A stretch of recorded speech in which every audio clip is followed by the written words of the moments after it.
بسم الله الرحمن الرحیم. السلام علیکم و رحمت الله و برکاته. همشیره ها و برادران گرامی، خدا کنه که همتون صحت کامل داشته باشید و لباس عافیت را به تن داشته باشید. طوری که شما در جریان قرار دارید، الحمدلله از برکت پول شما می توانند که در این شرایط دشوار هم به مکتب خود بروند و به کورسا بروند و الحمدلله از برکت پول شما اینا کورسای تلاوت قرآن کریم، همچنان ریاضیات و همچنان زبان انگلیسی را تحت مطالعه بگیرند و الحمدلله اینا فعلا می توانند که در حقیقت دروس و مکتب خود را پیش ببرند. ما فعلا در ولایت پروان قرار داریم و این استیشنری را که شما می بینید، این استیشنری را ما می خواهیم که به این تفلکا بسپاریم تا اینا هم بیشتر در راستای تعلیم و تربیه در حقیقت اما علم خود پیش ببرند. بنابراین همشیره ها و برادران گرامی، از شما ما خواهش می نمایم که مانند از این تفلکا دیگه تفلکای ما هم داریم که اونا هم در شرایط بسیار بدی از زندگی دوچار هستند و زندگی خود را به خیلی سختی پیش میبرند.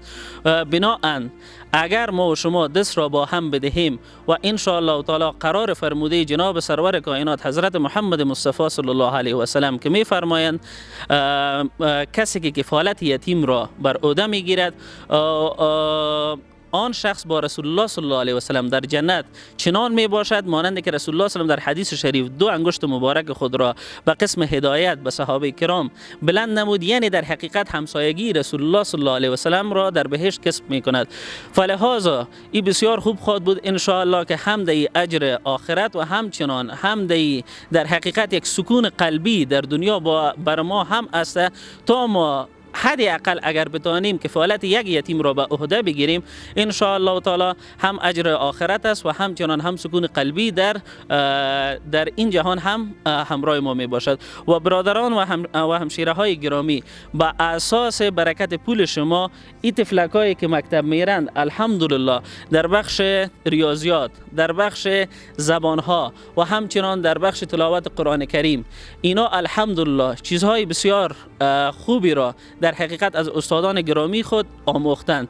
ما میخواهیم که همراه یکی از اطفالی که اینجا وجود دارد میخواهیم که همراهش صحبت بکنم. السلام علیکم. السلام علیکم.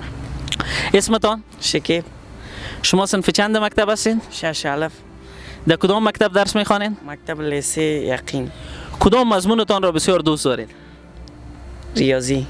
بسیار خوب ماشاءالله. و این پولهایی را که این برادرها و همشیرا بر ما مسپارند و ما الحمدلله که ما حقوق بر شما مسپاریم، ان شاء الله این پولا سر وقت بر شما میرسد؟ بله. خب و توقعتان از این برادرها و همشیرا چی است که برای ایتام دیگه افغانستان چه قسم شما توقع دارین؟ باید اصلا مثل که به ما کمک میشه، باید در هر ولایت افغانستان مثل ما رواری برشان کمک شه به یتیمای افغانستان. بسیار خوب.